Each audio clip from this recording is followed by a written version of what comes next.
कालपासून आपण डीप क्लिनिंगला चालू केला आहे आणि हा प्रोजेक्ट जो आहे आमच्या उपमुख्यमंत्री साहेब एकनाथजी शिंदे साहेब, डॉक्टर श्रीकांत शिंदे साहेब, आमदार विश्वनाथ भोयर साहेब आणि आपण कल्याण डोंबिवली शासन प्रशासन आणि लोकप्रतिनिधी यांची सगळ्यांची मागणी होती की बाबा डीप क्लिनिंगचा आपण हा प्रोजेक्ट चालू करतो, हा कुठेतरी जोरावरती चालू झाला पाहिजे. फक्त रस्ते जे मुख्य रस्ते आहेत त्याचंच क्लिनिंग नको, अंतर्गत म्हणजे क्लिनिंग झाली पाहिजे.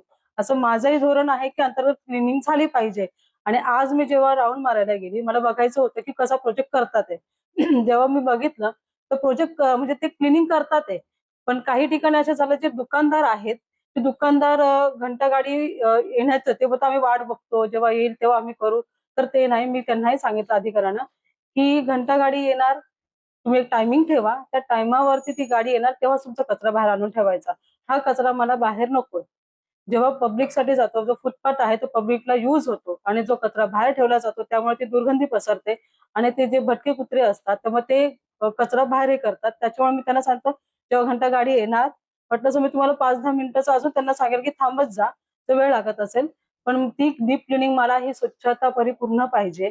हा माझाही एक ड्रीम आहे की ही व्यवस्थित डीप क्लिनिंग झाली पाहिजे. पूर्ण शहरासाठी आहे. तर नागरिकांनाही मी आव्हान करते की व्यवस्थित असं तुम्हीही त्याच्यासाठी काळजी घ्या आणि आम्हालाही सहकार्य करा. कल्याण डोंबिवली महानगरपालिकांना मी अधिकाऱ्यांनाही सांगितलेलं आहे की जर तुम्ही हा जो डीप क्लिनिंग प्रोजेक्ट चालू केलेला आहे त्यात जर तुम्ही मला सहकार्य नाही केलं तर त्यानंतर मी तुमची हायगाई करणार नाही, कोणताही हलगर्जीपणा मी खपून घेणार नाही. कारण की हा प्रोजेक्ट खूप सुंदर आहे. शहर स्वच्छ झालंच पाहिजे हे माझंही धोरण आहे. जे स्वच्छतेच्या बाबतीत घर स्वच्छ ठेवते मी, माझी महापालिका स्वच्छ ठेवते, तसंच माझंही शहरही सुंदर राहायला पाहिजे. ते आज आपण खालच्या याच्यात गणलं जातं ते कुठेतरी अ, ब, क मध्ये आपण झालं पाहिजे.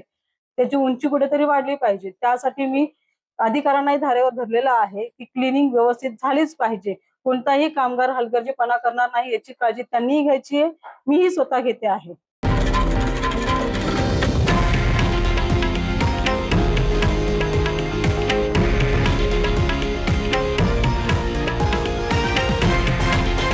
हे आहे देशातील नंबर 1 न्यूज नेटवर्क आणि आपण पाहत आहात TV9 मराठी, एकमेव.